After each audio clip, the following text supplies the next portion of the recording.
وقفے کے بعد دوبارہ خوش آمدید۔ وقفے سے پہلے ہم نے بات کی زبان کی اہمیت اور ضرورت کے متعلق، اور وہ ان کو کس طرح کے خطرات درپیش ہیں۔ اب آپ کچھ پوچھنا چاہ رہے تھے ضمیر؟ جی شہنواز صاحب، آپ نے بتایا کہ زبان جو ہے وہ کس طرح سے زوال پذیر ہو رہی ہے، تو ہماری نئی جنریشن کو اس وجہ سے بہت بڑا مسئلہ لاحق ہے۔ ایک تو ہم انگریزی میں یا غیر زبان میں ترقی نہیں کر رہے، لیکن جو ہماری مدر ٹنگز ہیں خصوصاً ان کے حوالے سے ہمیں بڑا مسئلہ درپیش ہے۔ مطلب یہ کہ اقبال کو سمجھنا یا اردو ادب میں آگے جانا ایک اور بڑا مسئلہ ہے، لیکن ہم چند سطر کا پیراگراف لکھنا ہمارے اردو کے اسٹوڈنٹ کے لیے یہ اپنی مادری زبان کے اندر یہ بہت بڑا مسئلہ ہو رہا ہے۔ جی بہت اہم بات آپ نے کی ہے، بہت اہم سوال آپ نے اٹھایا ہے۔ اور مطلب ہمارے ہاں ایک زمانے میں کہا جاتا تھا کہ ہمارے ہاں جو تعلیمی استعداد ہے ہمارے طلباء کی، وہ اتنی کمزور اور اتنی محدود ہو گئی ہے کہ ہمارے ایم اے کی سطح کے طالب علم انگریزی میں ایک اچھی درخواست نہیں لکھ سکتے۔ تو میں یہ کہتا ہوں کہ اگر وہ انگریزی میں اچھی درخواست نہیں لکھ سکتے تو اس میں کوئی عیب کی بات نہیں ہے، اس کے اندر کوئی خاص افسوس کی بات نہیں ہے، اس لیے کہ انگریزی ہماری مادری زبان نہیں ہے، ہمارے خطے میں بولی جانے والی زبانوں میں سے کوئی بھی کسی بھی زبان سے وہ متعلق نہیں ہے۔ تو اگر وہ انگریزی میں نہیں لکھ سکتے ہیں تو اس میں افسوس کی بات نہیں ہے۔ افسوس کی بات یہ ہے کہ اب ایم اے کی سطح کے طالب علم اپنی مادری زبان میں 15 سطر کا ایک مربوط پیراگراف نہیں لکھ سکتے، یعنی اگر کسی کی مادری زبان سندھی ہے تو وہ سندھی میں 15 سطر کا مربوط پیراگراف نہیں لکھ سکتا، اگر کسی کی مادری زبان پنجابی ہے تو پنجابی میں نہیں لکھ سکتا، اگر کسی کی مادری زبان اردو ہے تو وہ اردو میں نہیں لکھ سکتا۔ مطلب 15 سطر کے پیراگراف میں زبان کی اغلاط ہوں گی، بیان کی اغلاط ہوں گی، املا کی اغلاط ہوں گی، جملے باہم مربوط نہیں ہوں گے، اس میں انہوں نے کہنا کچھ چاہا ہوگا اور کہہ کچھ دیا ہوگا، یعنی مافی الضمیر ہی واضح نہیں ہوگا۔ تو آپ اس سے اندازہ کر سکتے ہیں کہ ہمارے ہاں زبان کا علم جو ہے وہ کس حد تک جو ہے محدود ہوتا چلا جا رہا ہے۔ میں آپ کو اپنا ایک واقعہ سناتا ہوں، بہت دلچسپ ہے۔ مجھے ایک آدھ سیمسٹر پڑھانے کا کراچی یونیورسٹی میں موقع ملا، اور مجھے ایک ایسی کلاس ملی کہ جو ایم اے کی سطح کے اسٹوڈنٹ پر مشتمل تھی، اور وہ سارے کے سارے وہ اسٹوڈنٹ تھے کہ جو یعنی انگریزی کا پس منظر رکھتے تھے، اور مجھے انہیں اردو پڑھانی تھی۔ تو میں نے جب ان کو پڑھانا شروع کیا تو 3-4-5 دن کے بعد انہوں نے شکایت کرنی شروع کی کہ میں جو موضوعات ان کو لکھنے کے لیے دیتا ہوں وہ بہت مشکل ہوتے ہیں۔ تو میں نے ان میں سے میں نے ایک دن پھر ان سے کہا کہ اچھا بھائی اگر موضوعات مشکل ہوتے ہیں تو کوئی آسان موضوع آپ مجھے بتا دیجیے۔ تو کئی لوگوں نے کہا کہ بھائی مثلا فلم پر آپ ہم سے کوئی چیز لکھوا لیجیے، تو یہ آسان موضوع ہے۔ تو میں نے ان سے کہا کہ چلیے بہت اچھی بات ہے۔ تو جب میں نے ان سے کہا کہ اب آپ 5 منٹ اپنی پسندیدہ فلم کے بارے میں سوچیں کہ وہ کیا ہے، اور ایسی فلم کی جو آپ نے ایک سے زیادہ دفعہ دیکھی ہو۔ سب نے کہا ہم نے صاحب سوچ لیا۔ میں نے ان سے کہا اب آپ کے پاس 40 منٹ ہیں، اور اب آپ 40 منٹ میں مجھے اپنی پسندیدہ ترین فلم کے اوپر ایک ایسا تبصرہ لکھ کر دکھائیے کہ جس کو پڑھ کر میں بھی وہ فلم دیکھنا چاہوں، یا کوئی اور اس کو پڑھے تو اس کو وہ فلم دیکھنے کی خواہش اس کے اندر پیدا ہو۔ تو آپ کی اطلاع کے لیے عرض ہے کہ وہ غالباً 30 اسٹوڈنٹ تھے اگر مجھے صحیح یاد ہے، تو ان 30 میں سے 27 لوگوں کو یہ معلوم ہی نہیں تھا کہ فلم کیا چیز ہوتی ہے۔ وہ نہ ان کو فلم کی اسٹوری یاد تھی اپنی پسندیدہ فلم کی، نہ ان کو یہ معلوم تھا کہ ایکٹنگ کیا چیز ہوتی ہے، نہ ان کو موسیقی کے بارے میں کچھ معلوم تھا، نہ ان کو ایڈیٹنگ کے بارے میں کچھ معلوم تھا، نہ ڈائریکشن کے بارے میں کچھ معلوم تھا، ان کو فلم کے کسی بھی بنیادی جز کے بارے میں کچھ بھی معلوم نہیں تھا۔ تو آپ اس سے اندازہ کر سکتے ہیں کہ جو ہم سمجھتے ہیں کہ ہمارے بچے لٹریچر نہیں پڑھ رہے ہیں، فلم دیکھ رہے ہیں، تو آپ کی اطلاع کے لیے عرض ہے، سوسائٹی کی اطلاع کے لیے عرض ہے کہ ہماری نئی نسل فلم بھی صحیح طرح سے نہیں دیکھ رہی ہے، اس کو یہ بھی نہیں معلوم کہ فلم کیا چیز ہوتی ہے، وہ صرف وقت گزار رہی ہے، اور اس کی زبان کا سانچہ اتنا کمزور ہو گیا ہے کہ وہ اپنی پسندیدہ فلم کو ڈسکرائب کرنے کی اہلیت بھی نہیں رکھتا۔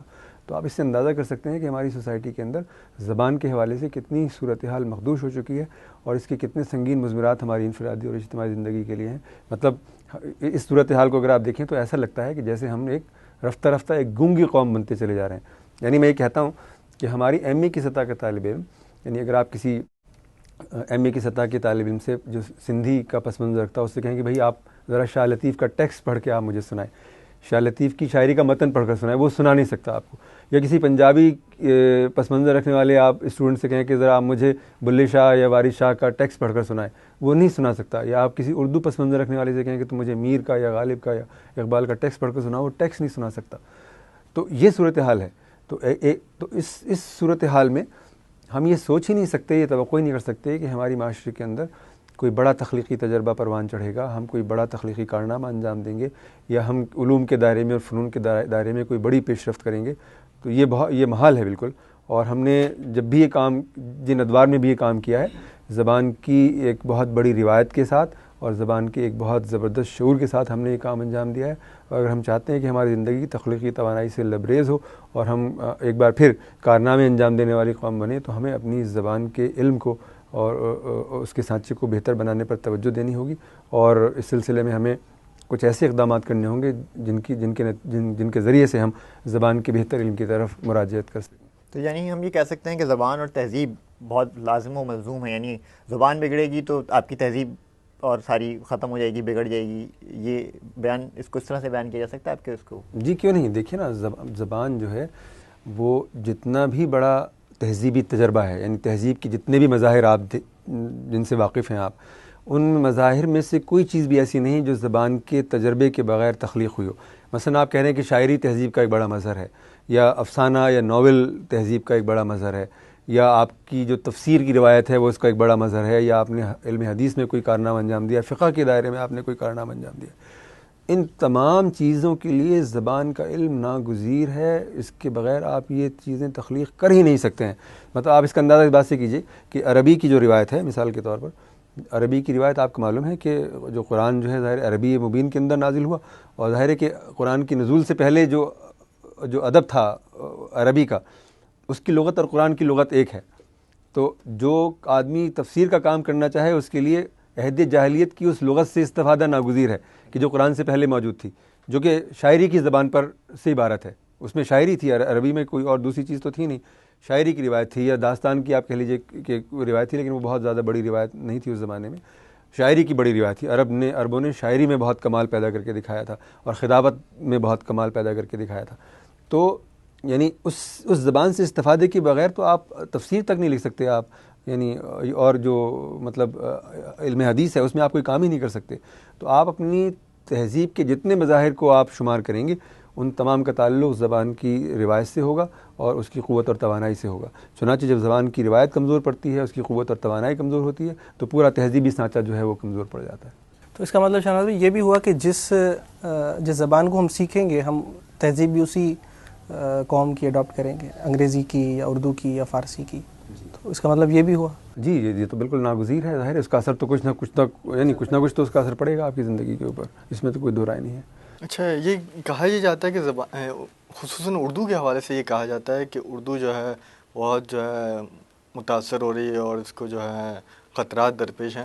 لیکن اب ریسنٹلی ہم دیکھ رہے ہیں جیسے پاکستان میں جو ہے ایک بڑے میڈیا گروپ نے انگلش ٹی وی چینلز شروع کیا تو وہ چل نہیں سکا. ایک دوسرے گروپ نے جو ہے وہ اس کی نشریات شروع کر دیں اور وہ جو ہے میرے خیال سال ڈیڑھ سال چلایا, اور وہ بھی جو ہے میرے خیال 2-3 دن پہلے جو ہے اسے بند کر دیا گیا. تو یہ ظاہر یہ کر رہا ہے کہ جو ہے انگریزی کی تو جو ہے کوئی وہ ویورشپ ہی نہیں ہے پاکستان میں. تو اس سے تو یہ لگ یہ رہا ہے کہ اردو تو جو ہے ترویج پا رہی ہے اور لوگ اردو ہی دیکھنا چاہ رہے ہیں اور اسی میں جو ہے سننا چاہ رہے ہیں. تو اس کو آپ کس نظر میں دیکھیں گے؟ یہ تو ایک خوشکن بات ہے.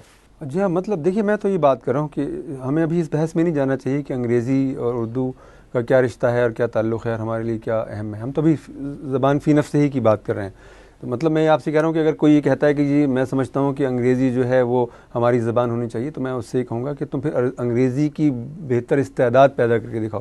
یعنی ہمارا علم یہ ہے کہ جس کی مادری زبان پنجابی ہے اس کو پنجابی نہیں آتی, جس کی مادری زبان اردو ہے اس کو اردو نہیں آتی, جس کی مادری زبان سندھی ہے پشتو ہے اس کو سندھی اور پشتو نہیں آتی ہے, اور جو انگریزی میڈیم اسکول میں پڑھنے والے بچے ہیں ان کو انگریزی نہیں آتی ہے. یعنی میں بڑے بڑے اسکولوں کے بارے میں مثالوں کے ساتھ ثابت کر سکتا ہوں کہ ہمارے بہت بڑے بڑے انگریزی میڈیم اسکول کے بچوں کو انگریزی نہیں آتی ہے. اور زبان کے آنے کے کئی حوالے ہیں. یعنی ظاہر ہے کہ بولنے کی زبان بولنے سے آتی ہے. جب تک آپ بولیں گے نہیں آپ کو بولنے کی زبان نہیں آئے گی. اگر آپ چاہتے ہیں کہ آپ لکھنے کی استعداد پیدا کریں کسی زبان میں, تو آپ کو لکھنے کی پریکٹس کرنی پڑے گی, لکھنے کی مشق کرنی پڑے گی. اس کے بغیر آپ کو لکھنے کی زبان نہیں آ سکتی. اگر آپ چاہتے ہیں کہ آپ کا مطالعہ بہتر ہو جائے کسی زبان میں, تو کوئی آپ کے پاس اس کے سوا مطلب وہی نہیں ہے, چارہ ہی نہیں ہے کہ آپ اپنے مطالعے کو بہتر بنائیں. تو ہمارے ہاں مطالعہ فنا ہو گیا ہے, تقریباً مطالعہ موجود نہیں ہے. ہم انگریزی زبان میں ہم پڑھتے تو ضرور ہیں, لیکن ہم اس میں بولتے تو نہیں ہیں, ہم اس میں سوچتے تو نہیں ہیں. تو ہمیں انگریزی اس لیے بھی نہیں آتی ہے, اور نہ ہم انگریزی لکھنے کی کسی مشق کے اندر مبتلا ہیں, تو ہمیں انگریزی کی لکھنی بھی نہیں آتی ہے. مطلب اہمیت اس بات کی ہے کہ آپ کسی بھی زبان کے دائرے میں کام کر رہے ہوں, آپ کمال پیدا کر کے دکھائیں. زندگی کے اندر. آپ انگریزی میں کام کرنا چاہتے ہیں آپ انگریزی میں کمال پیدا کر کے دکھائیں. آپ سندھی میں کام کرنا چاہتے ہیں, آپ کو سندھی عزیز ہے, آپ سندھی میں کوئی کمال پیدا کر کے دکھائیں. اردو میں آپ کرنا چاہتے ہیں تو اردو میں پیدا کر کے دکھائیں. اصل چیز کمال ہے.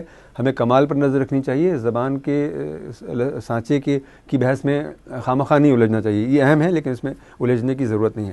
لیکن ہماری جو دشواری ہو رہی ہے نا, جو آپ بات کریں ذرائع ابلاغ کے حوالے سے, ہماری دشواری یہ ہو رہی ہے کہ ہمارے ذرائع ابلاغ ایک ایسی زبان کو ترویج دینے میں لگے ہوئے ہیں کہ جو نہ تو اردو ہے نہ وہ انگریزی ہے. وہ انگریزی اور اردو کا ایک ملغوبہ ہے. ملغوبہ زبان جو ہے وہ کبھی بھی ایسا ذہنی سانچہ, ایسا تخلیقی سانچہ نہیں فراہم کر سکتی کہ جس میں کوئی آپ کارنامہ انجام دے سکیں, کیونکہ وہ بہت ہی محدود سی زبان ہے. یعنی ہمارے اخبارات کی اگر آپ زبان کو دیکھیں تو میں آپ کی اطلاع کے لیے عرض ہے کہ ہمارے اخبارات کی جو زبان ہے وہ بمشکل 800 سے 1000 الفاظ کی زبان ہے. یعنی جو آدمی اخبار پڑھتا ہے اور وہ سمجھتا ہے کہ میں بہت زیادہ صاحب علم ہو گیا ہوں, تو اس کی اطلاع کے لیے عرض ہے کہ آپ 800 سے 1000 الفاظ کے دائرے میں کام کر رہے ہیں. اور یہ مطلب اتنی چھوٹی لغت ہے کہ مطلب امریکہ میں بعض ایسے چمپینزیز پائے جاتے ہیں کہ جو 800 الفاظ کو علامتوں کی مدد سے پہچان لیتے ہیں. اس کا مطلب یہ ہے کہ ہماری سوسائٹی میں اکثر لوگوں کا لسانی سانچہ چمپینزیز کے لسانی سانچے کے برابر ہے. تو یہ کوئی بہت مطلب خوشکن بات تو نہیں ہے, یہ تو بہت تشویشناک بات ہے, بہت افسوسناک بات ہے. مطلب ہم چمپینزیز کے دائرے میں رہ کر اگر ہم کام کریں گے, ہماری لغت جو ہے وہ چمپینزیز کی لغت بن جائے گی, تو ظاہر ہے کہ ہم کیا شاعری کریں گے اور کیا افسانہ لکھیں گے اور کیا ناول لکھیں گے اور کیا تفسیر لکھیں گے اور کیا فقہ میں ہم کام کریں گے. کسی بھی دائرے میں ہم کام کرنے کے قابل نہیں رہیں گے. یہ بر صغیر کی جو ہماری ہم دیکھتے ہیں جتنی بھی کئی سو سالہ ہماری تہذیبی اور لسانی روایت تھی وہ عربی اور فارسی کا ورثہ تھا. انگریز آئے اور انہوں نے اچانک زبان تبدیل کر دی. ایک تو کیا انگریز کی کوشش شعوری کوشش تھی مثلا زبان کی تبدیلی, کیا وہ ہمیں کاٹنا چاہتے تھے یا اس کا مقصد کیا تھا, اور پھر اس تبدیلی کے کیا اثرات ہمارے بات کی پوری تاریخ پر رونما ہوں؟ جی بہت بہت اچھا سوال آپ نے کیا, اور یہ ہماری تاریخی اور تہذیبی زندگی سے بہت متعلق سوال ہے. اور مطلب ظاہر ہے کہ انگریز جب یہاں پر آئے ہیں تو ہماری جو روایت تھی پوری علمی روایت اور تہذیبی روایت وہ فارسی کی روایت تھی, اور آپ کہہ لیجئے کہ وہ عربی کی روایت تھی. لیکن اردو فروغ پذیر تھی دریں اثنا, مطلب اردو فروغ پا رہی تھی.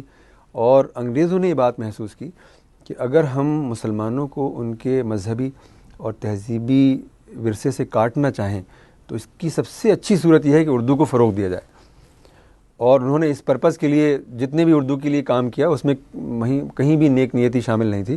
وہ یہ چاہتے تھے کہ اردو کے فروغ کے ذریعے سے مسلمانوں کو ان کی تہذیبی شناخت سے, ان کی مذہبی شناخت سے محروم کر دیا جائے. چنانچہ انہوں نے اردو کو فروغ دیا. یہ بات جو ہمارے علماء تھے اور ہمارے صوفیہ تھے اور ہمارے شاعر تھے اور ادیب تھے, انہوں نے کہیں اس کو بہت اچھی طرح سے سمجھا, اور انہوں نے جو کمال کر کے دکھایا اس کی کوئی مثال پوری دنیا کی لسانی تاریخ میں کہیں ملتی نہیں ہے کہ انہوں نے عربی اور فارسی کی اس پوری مذہبی اور تہذیبی روایت کو پوری تخلیقی توانائی کے ساتھ اردو میں منتقل کر دیا. اور اردو نے محض 300 سال کی مختصر مدت میں ایسا مذہبی لٹریچر پروڈیوس کیا, ایسی شاعری تخلیق کی اور افسانے کی اور تنقید کی اتنی بڑی روایت کھڑی کی کہ مطلب ہمیں یعنی انگریزوں کی جو قد و کاوش تھی جو وہ چاہتے تھے وہ ہرگز نہیں ہو سکا. وہ تھوڑا بہت نقصان ہمیں ضرور ہوا کہ ہم عربی سے دور ہو گئے اور فارسی کی روایت سے ہم کٹ گئے جیسا کہ ہمیں صاف نظر آ رہا ہے. لیکن اردو نے ہماری بہت یعنی کہہ لیجئے کہ 90% ضرورت یا 85% ضرورت جو تھی وہ تہذیبی اور مذہبی اور لسانی سطح پر پوری کر کے دکھا دی. اور جیسے کہ آپ ریل کی پٹری کے بدلنے کو عمل کو دیکھتے ہیں نا کہ ریل پٹری بدلتی ہے تبدیل کرتی ہے, اس طرح ہمارے علماء نے, ہمارے صوفیہ نے, ہمارے شاعروں اور ہمارے ادیبوں نے پوری جو برصغیر کی ملت اسلامیہ تھی اس کی لسانی پٹری کو تبدیل کر دیا اور کوئی سانحہ رونما نہیں ہونے دیا.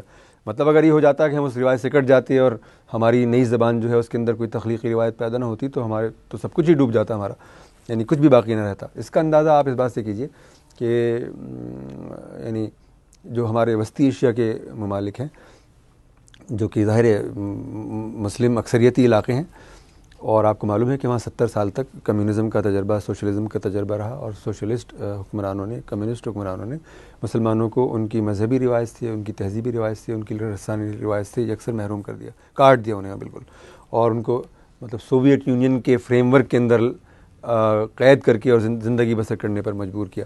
اور وہاں کے جو علماء تھے, وہاں کے جو تخلیق کرنے والے لوگ تھے, وہ اس اندیشے